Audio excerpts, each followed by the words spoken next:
Magandang gabi po. Ang ating pag-usapan po ay napakahalaga naman. Ito po ay patungkol sa yung faking affidavit. Yung faking affidavit na sinasabi nila na ay affidavit ni Sergeant Guteza. Sergeant Orly Regalado Guteza na taga Sariaya, Quezon Province. Isang Marine soldier. Ang kanyang affidavit ay matindi po. Kung matandaan ninyo, ang kanyang mga siniwalat ay napakatindi. Na ang siniwalat niya doon na tumatanggap siya ng hindi bababa sa 3 beses sa kada linggo na mga 17 na maleta ng pera punong-puno. Ay magandang gabi, Lee Chen. So, ngayon, ang malitang puno-puno na yun, ay may laman po yan na 48 million pesos. At hindi bumababa sa 17 hanggang 18 na maleta kada linggo. Adi, kada deliver. Tapos, ang 3 beses pa mag-deliver doon sa bahay ni Saldico na nandoon sa Ladybug Street corner. Ano bang basta Ladybug Street. Tapos doon sa loob ng Valle Verde 6. So sila tagatanggap doon at kasama na yun si Paul at saka si Mark na mga special assistant ni Saldico. Yun po yung nagbibilang ng pera. So pagkatanggap na doon ng pera. At pagkapatanggap ng pera, i-deliver din nila yung iba doon sa bahay ni Martin Romualdez.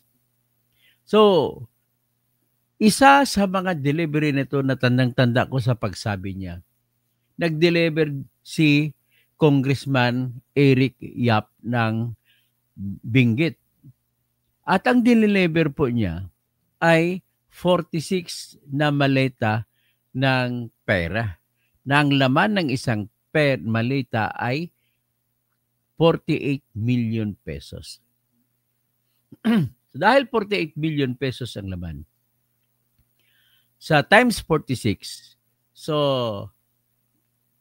ballpark figure, kung ano yan, i-compute lang natin siguro. Mas maganda pa para eksakto. Ito may calculator ako kasi kahit engineer ako, hindi ko compute yung kagad-agad. So 48 pieces. Hindi, 46 na maleta times 48 million. Yan.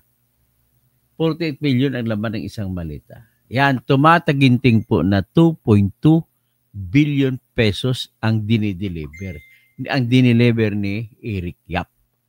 Si Eric Yap nung nag-deliver na ang binigay doon sa bahay, ang tumanggap po niyan si Paul at saka si Mark. Natauhan ni Saldico. Tapos may instruction pa sa kanila na dadalhin ito sa bahay ni Tambalosus. Kaya lagi sila araw-araw, Merry Christmas sila, Vladimir De Leon. Ay, nako tayo, hapay Christmas. Wala tayong magagawa. Maayong gabi Hector Bigo. Jaime Absalon. Dr. Toto, go ahead, know the truth. Be on the side of the truth. Continue. At surely, semplang ka sa 2028 senatorial. Ambition, lagot ka sa youth at millennial vote. Sorry, halata. Galaw mo, Toto. Ganun ba? Ano bang halatang galaw?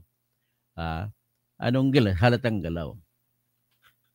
Ang galaw ko po para sa katotohanan, Jaime Absalon.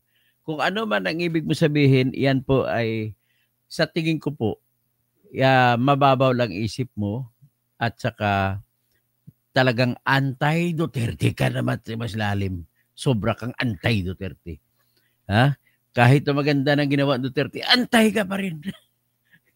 Kasi kay BBM ka, kaya lahat ng mga magaling magkampanya mga BBM, nakuha nila ang loob ng mga dilawan saka mga pinklawan.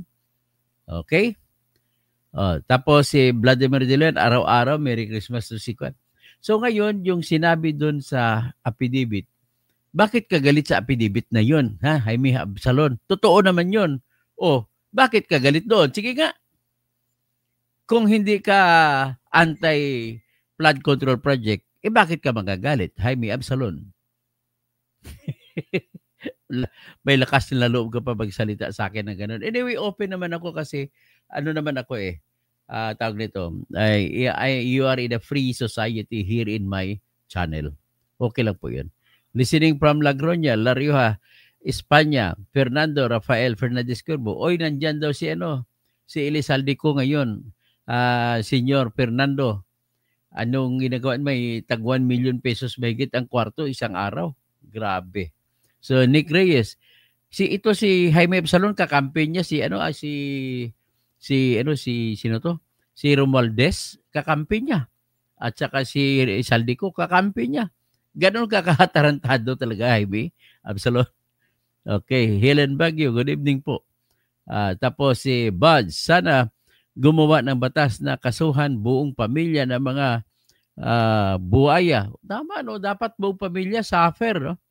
Argo host, Peter Aludino, happy mid-noon, Engineer Toto, watching you in Paris. Ay, naalala ko, talking of Paris. Pwede mo bang bantayan ba? Malayo ba sa Paris ang Cannes, sa France? Bumili po ng bahay dyan si Arjo Ataydi, katabi ng mayor ng Cannes, France, ang bahay niya.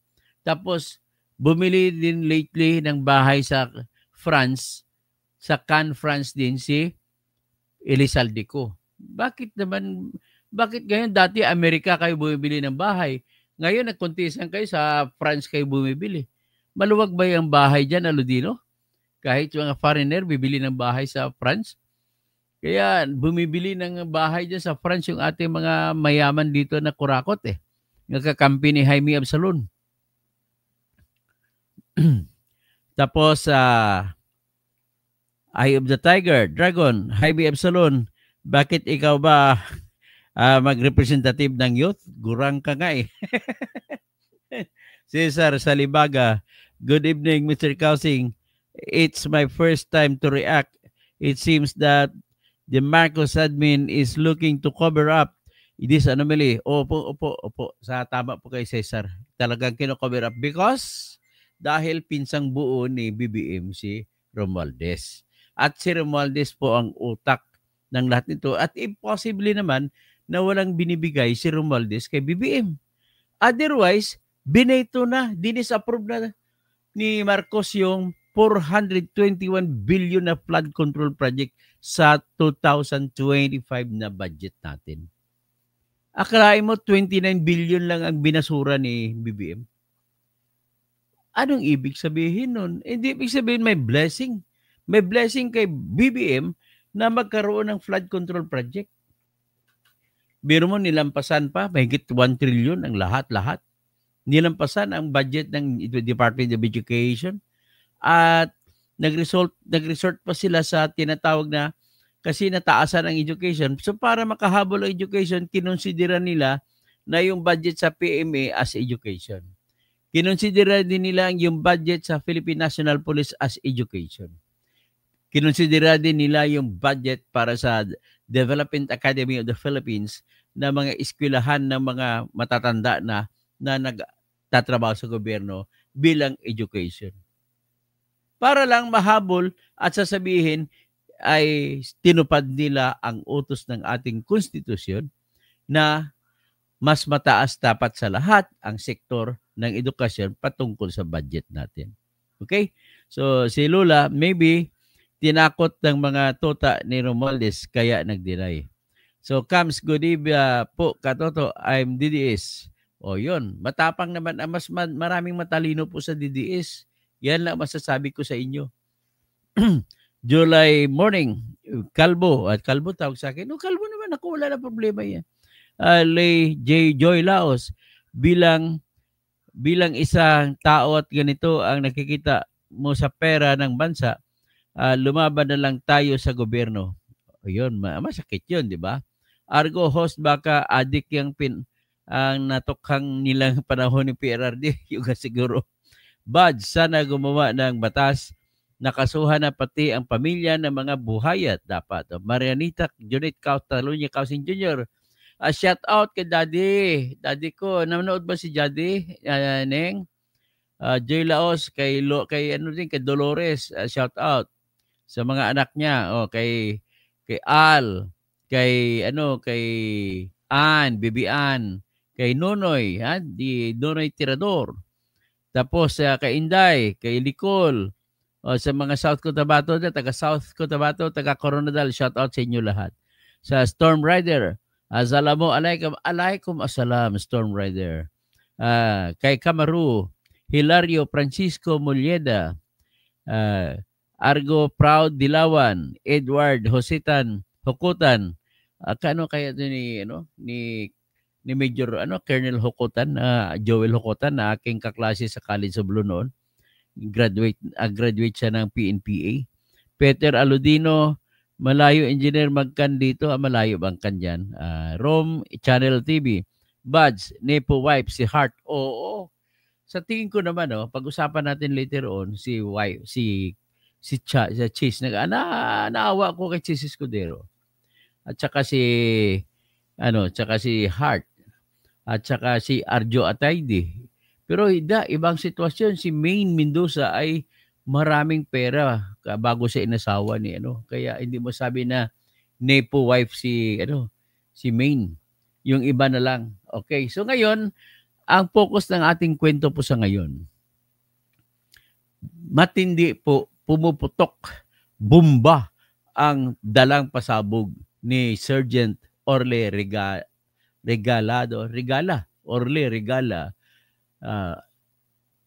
Goteza. Yun ang pinakamatindi na tumatanggap siya ng pera, 2.2 billion at one time mula kay Congressman Eric Yap, at yun ay napapaloob sa 46 na maleta. Yung 46 na maleta ay binyahin lang mula sa Valle Verde na bahay ni Elizalde Co at dinala doon sa Shangri-La. Yung Shangri-La na building sa Bonifacio Global Center. So, nang dinala doon yung dinala sa underground sa first basement parking. Doon sila nagbaba ng 46 na maleta at inakyat doon sa penthouse sa 50th floor penthouse ng bahay ni Saldico. Biro mo siya, ang tingin ko siya yung isa sa may-ari ng ng Shangri-La eh. Bakit doon siya nakatira? At saka mga gwardiya doon tumutulong pa sa kanila. So pagkadala bitbit ng maleta doon 46, ibinaba yung 35. Yung 35 ay hinatid naman doon sa 42 McKinley Street sa Forbes Park, doon sa bahay ni Tambi or Ferdinand Martin Gomez Romualdez. So doon binigay. So nangyayari po ito every 3 times a week. Nangyayari tuloy-tuloy. Yung iba ay dineliver lang doon sa 90 Nara Street na dating bahay po yan ni Michael Yang na sinususpetsahan natin na drug lord at binenta ni Michael Yang sa kay Romualdez. Binili naman ito ni Romualdez. Wala tayong alam kung magkano. Pagkatapos, ibig sabihin yan, hinahanap ng mga grupo ni Bongbong si Michael Yang, pero kakilala pala ni Romualdez, kaibigan pala ni Romualdez. Nang ibig mo sabihin po nyon, si Romualdez pala yung nagpasibat kay Michael Yang. Kasi si Michael Yang, alam ko, nandoon na po siya ngayon sa Dubai. Kasi free country naman ang Dubai. So doon siya bumili ng property. So yan ang huling alam ko kay Michael Yang. Kaya marami tayong Pilipino sa Dubai kasi maganda na rin ang bansang Dubai. It's a very, very, very, very economically progressive country na kung saan ang nagdisenyo niyan mula sa rubble, mula sa disyerto, pinaganda yan ni Filipino architect si Palafox. Ang nagdisenyo yung mga palm tree, parang palm tree na islands, siya na nag-design lahat yan. So anyway, ganun kagaling pong architect ng mga Pilipino. Graduate po siya, kung hindi ko nagkamali, ng University of Santo Tomas. So anyway, yan po yung explosive affidavit ni Gutesa, Sergeant Gutesa. Ngayon, lumabas nung huli na dininay ng abogada na nagnotaryo. Alam mo ba kung bakit? Ito po ang totoo. Abogado pala siya sa BGMP, Bureau of Jail Management and Penology. At gumawa ng paraan na kinausap siya ni John Vic Remulla na i-deny niya yung perma doon sa affidavit sa affidavit na ginawa niya para kay Sergeant Gutesa. Alam mo, sabihin ko sa inyo ang katotohanan na ako nagnonotaryo dati. Ang batas ko diyan sa notaryo, may staff ako, may opisina ako. Pag may magnotaryo, sakripisyo talaga diyan.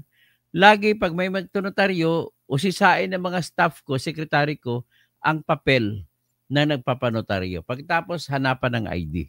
So pagkatapos ma-check ng aking mga staff, sisilyuhan na yung kagad at saka tatakan yung stampad. Pag tinatakan na yan, saka ako pipirma. Titingnan ko muna mga ID.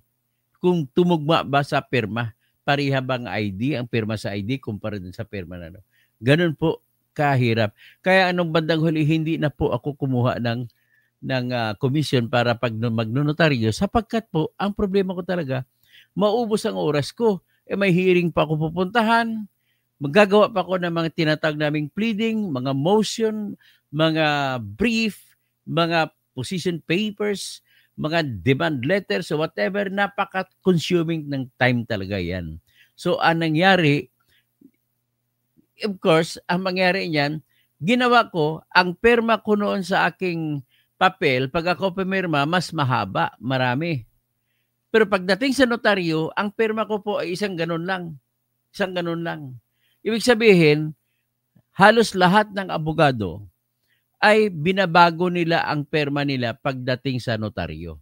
Iba yung perma nila sa kanilang ID ng mga abogado, iba yung perma nila sa kanilang mga pleading, pero yung perma ng abogado pagdating sa notaryo ay shortcut lang, parang initial lang. Kasi bakit? Sa dami mo pang pinipirmahan, meron kapag mag-file ka pa ng report sa Regional Trial Court na nagbigay sa iyo ng authority to notarize, ay ang dami mo pang pipirmahan. So because of the sheer volume of signatures needed, napilitan po ako na mag-apply ng commission sa pagkanotaryo na ang sample ng pirma ko na binibigay ay parang initial lang.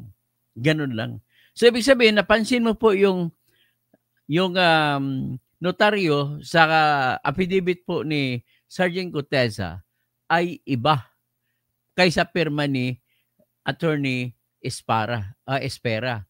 Attorney Petse Rose Espera. Iba yung pirma niya kaysa sulat niya noon. Tsaka affidavit niya, sariling affidavit ni Espera na nagsasabi na dinideny niya na hindi yung kanyang affidavit. Alam mo, batang-bata ang abogado pa ito eh.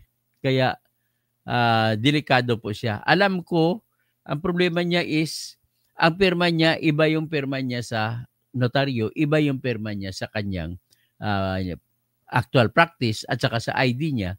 At saka siyempre, sa lahat ng mga papel na gagawin niya para sa BGMP, iba yung pirma niya. So ngayon, imposible po kasi ganito, makinig po kayo, Attorney Espera. Ito po ang komplikasyon sa kaso mo. The Supreme Court will not believe in your claim na kagad-agad na sabihin mo hindi mo ninotaryo yun. Bakit? Itong number 1. Bakit unang-una may stampad mo yun?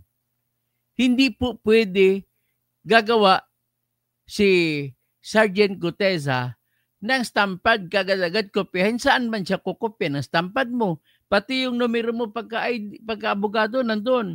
Commission number mo na mga umabot niya mga 16 digits andun. Paano makopya yan? In other words, sa opisina mo talaga nanggaling yung stampad na rubber stamp mo as a lawyer, as a notary public. Tapos, sigurado ako mayroon pang seal yun, dry seal. At sigurado ako na may number ka pa nilagay kung anong docket number ng notary. So, paano mamanufacturein ni Sergeant Gutesa yan?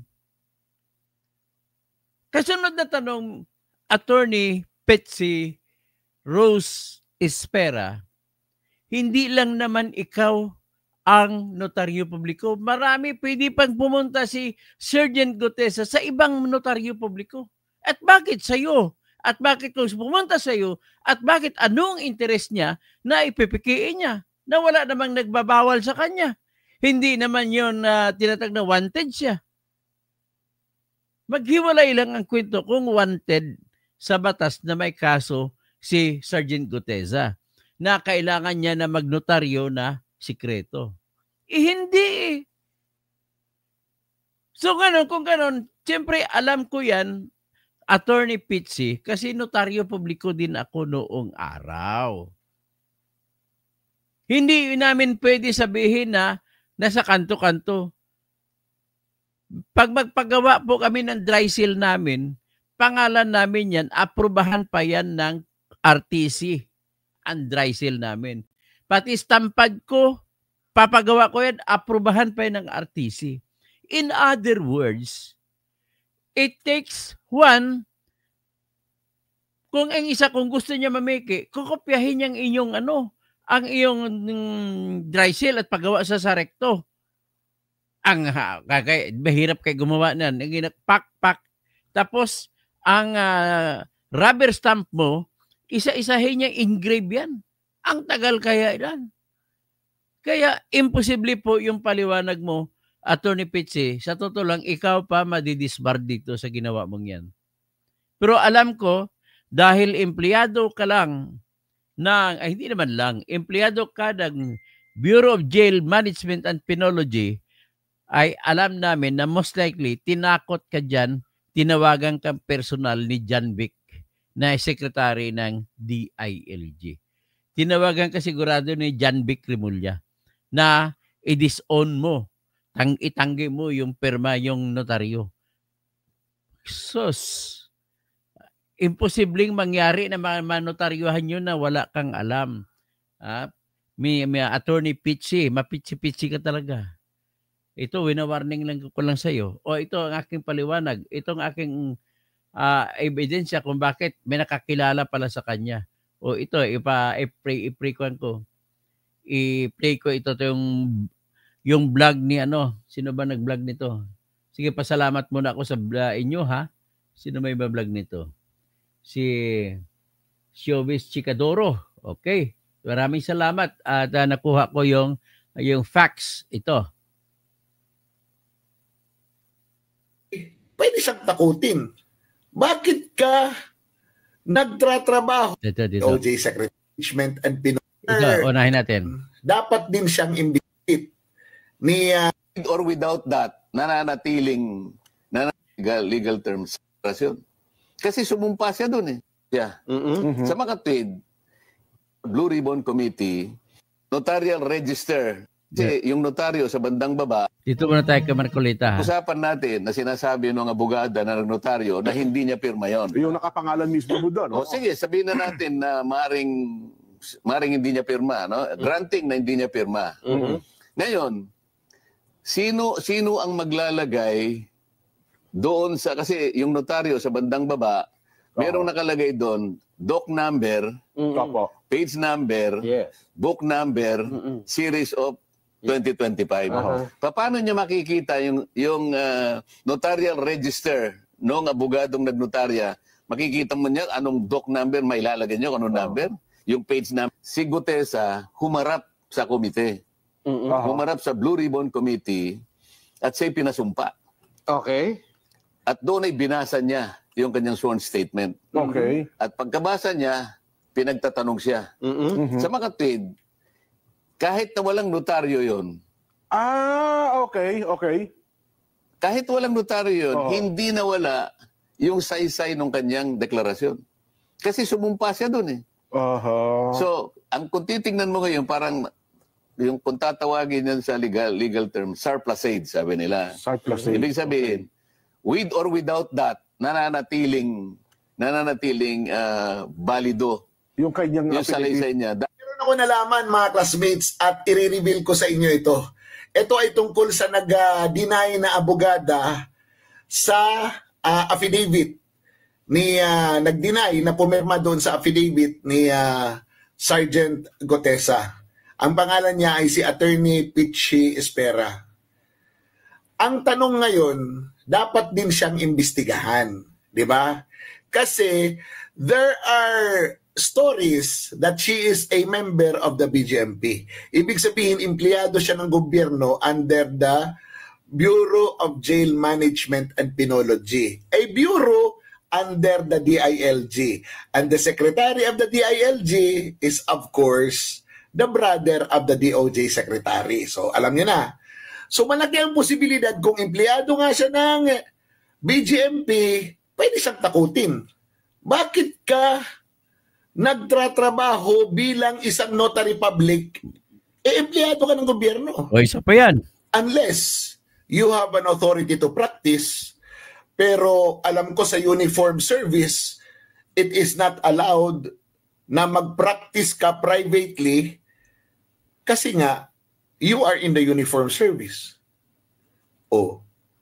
Alam ko lang yung mga inaalaw yung mga abogado na nagtatrabaho sa legal department ng DILG. Some of them have authority to practice. Pero sa mga uniform services, alam ko wala silang authority to practice unless ginagawan na ngayon ng authority to practice. But be that as it may, kailangan siya imbestigahan. Bakit ka nagnonotaryo tapos ikaw ay nagtatrabaho sa BGMP? Ibig mo bang sabihin, yung 8 hours mo na duty, kung administrative staff ka or nasa legal department ka or whatever, di ba? Tapos nagnonotaryo sa labas. Ibig bang sabihin, habang nagtatrabaho ka sa gobyerno, nagtatrabaho ka rin sa labas? Nako, matatanggal to diba? sa BGMP. Yun Matanggalan ang pa sa ating litigation ng revelasyon. Ano ang patunay na nasa BGMP siya allegedly? Ito. Pumasa siya ng bar exams ng na nasa BGMP siya, and it is believed that she is still connected with the BGMP. Ayan, binilugan ko na. Di ba? And this is the congratulatory tarpaulin sa kanyang pagbasa.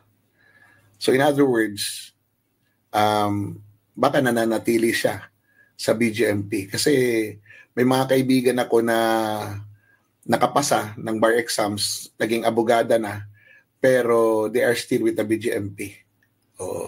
Yung iba matagal nga bago nagkaroon ng promotion, di ba? Kasi nga walang bakante sa posisyon, di ba? At sa promotion. Pero mga abogado na sila. Kasi alam ko, pag abogado na pro-promote ka agad yun, no? Pero medyo natagalan silang ma-promote. That is why I know. So, mga classmates, kung ang credibility ni Gotesa ang kini-question, it should not be na yung notaryo, na nagnotaryo sa kanya, na binabawi yung notaryo, ang magsasabi na yung credibility niya is in question dahil lang doon. No. Yung kanyang statement dapat ang tanungin. Now, in regard to the notary, yung problema sa notaryo, dapat ang sumagot doon yung notaryo mismo. At imbestigahan din ng Blue Ribbon Committee if she is an employee of the BGMP, why she has a notarial seal. And why is she allowed to be a notary public when she is a government employee? Yan lang. Yan lang. Tama po yung sinasabi ni anong pangalan nito? Ang sinasabi ni sa showbiz Chikadora. So, very clear po. Very clear.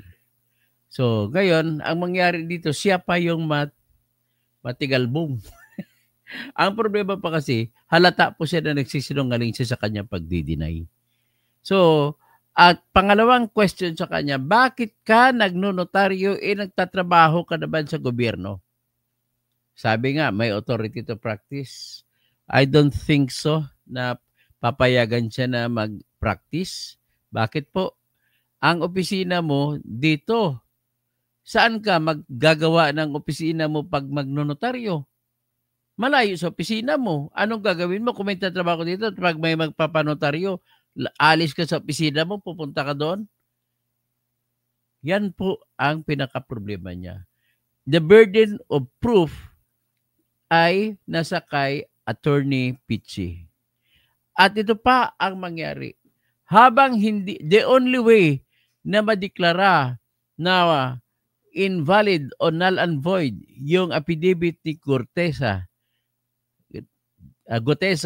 nang dahil sa peking notaryo, kailangan po muna ay magsampa sila ng petition sa Regional Trial Court at para formal na i-declare ng Regional Trial Court na walang bisa yung affidavit. Ngayon, hanggang sa panahon na walang deklarasyon, ang RTC ay considered as valid and perfect yung affidavit, yung notary sa affidavit ni Sergeant Gutesa. But nevertheless, hindi na importante yun kung may notaryo o wala. What is important is, it is not important anymore. Bakit hindi important? Dahil nagsalita na siya, binasa niya, so nagsalita na siya. At nasumpaan niya na, kaya yun din ang sinabi ni Ping Lacson. At yun din ang sinabi ni, sino to? Ang ibang, si Boying Remulla. Hindi bali na daw yun kasi nasumpaan na yung sinabi niya, salita naman siya. In other words, ang hindi lang matanggap doon na ebidensya ay yung papel na affidavit. Pero yung mga sinabi ay tanggap na tanggap. Yan po ang pagkakaiba ng affidavit na peke ang pirma. Just the same kung ako ang abogado ng testigo na lumalabas questionably ang affidavit, ang gagawin ko na lang is pakwento ko na lang sa kanya sa harap ng korte. Tanungin ko sa isa-isa. At true enough, pinakwento sa kanya ni Marcoleta. Hindi nila ginawa ng para na i-submit na lang yung affidavit. Hindi, kinuwento na talaga, nagsalita under oath. Kasi tinanong siya, do you swear to tell the truth, the whole truth, and nothing but the truth? I do. So pagkatapos nun, magsalita ka. Lahat ng sinabi mo, pwede kang ibilanggo dun sa lahat ng sinabi mo kung nagsisinungaling. Additionally, yung sabihin na natin na peke yung affidavit, yung notaryo. Pero hindi yan pwede mong sabihin na meron na hindi mo na matatanggap ang katotohanan ng laman ng sinasabi. Ibang usapin sa laman, ibang usapin sa peking notaryo. Okay? So, ganun lamang po yan ang matindi dyan. So, ibig sabihin, kung ako tanungin mo, sigurado ito ginamit ni Martin Romualdez si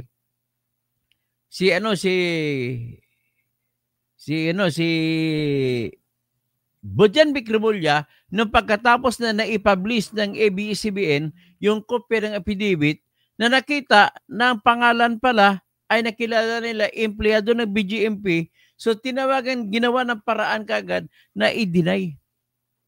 At ulitin ko lang, hindi po ganun kadali magpapanotaryo. Kung ikaw man lang testigo ka, wala namang naghabol sa iyo, hindi ka naman tinatawag na kriminal na wanted. So, pwede ka magpanotaryo kahit kanino. At kung pwede magpanotaryo si Gutesa kahit kanino, bakit of all the lawyers, bakit doon sa nagpanotaryo kay Pichi? Di ba? Kung wala si Pichi, hindi yung gagawin yun. Pupunta sa ibang notaryo yun. So ngayon, dahil natatak na, paano naman, saan naman kukunin ni Sergeant Gutesa yung stampad? Stampad mo na doon eh. Eksakto, mga numero mo, mga roll number mo, ang roll number, ibig sabihin, pang ilang abogado ka na sa Pilipinas. Andon yung PTR number mo, andon yung tinatawag na na IBP number mo. Siyempre, kada taon mga abogado nagbabayad ng practice fee sa IBP. Kada taon naglalagay. Ando ng lahat. So, ibig sabihin, paano hulaan ni Gutesa yung mga numero na yon? Kung hindi sa opisina mo nang gagaling yan. Tapos, may seal pa. Paano mangyari? Ang seal mo, nakapangalan ko doon, nakalagay pangalan mo, Attorney Pichi Rose Espera. Alam nga na mapapagawa siya ng ganun para laban sa purpose ng affidavit? Na dami namang ibang affidavit na pwede ibang abogado magnotaryo. Ikaw talaga, Pichi, halata ka. Madidismar ka rito sa ginawa mo na nag-disown ka, na hindi mo pwede ma-disown yan. Ikaw pa po ang matatamaan dito. Pangalawang, mali mo, BGMP ka pala empleyado tapos nagnotaryo ka. Yan ang mali. Sigurado ako, pumunta yun si Gutesa sa opisina mo sa notaryo, hindi sa BGMP. Diba? Ganun ako kasimple. So, with all that said, ito, magtatawag na lang po ako. Ay, nako. Ang mga style nyo talaga bulok ko. Akala ninyo makalusot na kayo. Kapag talaga may sa demonyo na trabaho, hindi makakalusot. Lichin, like dyan. Salamat. Paki-like. Yan lang naman ang inspirasyon ko. Pag may mag-like, may mag-subscribe, at paki-share po sa mga kaibigan ninyo para dumami po ang ating komunidad. Sa totoo lang, kapag dumami ng komunidad ko rito, kasing lakas ako ni Rapitol po, tatakbo na akong presidente para that's the only way na mababago ko ang Pilipinas. Kasi ang target ko po ay isa lamang. Gagawin ko po na mga tao na po ang maghusga sa mga kaso sa korte, sa criminal case man o sa civil case. Susundin ko ang sistema sa Amerika. Kita mo ang Amerika, pinakaunlad na bansa sa buong mundo. Sapagkat po, matatag po ang kanilang sistema ng katarungan na kung saan ang naghuhusga sa mga trial courts ay mga tao, tinatawag na jury. Jurors, 12 jurors in every case. At hindi mo mababayaran yung mga jurors para demisisyon pabor sa iyo. Ganon po ang lakas ng jury. So, yun, pag maging presidente ako, ganon po gagawin ko. At saka mga ombudsman, ganon din gagawin ko. Tao na rin magdesisyon.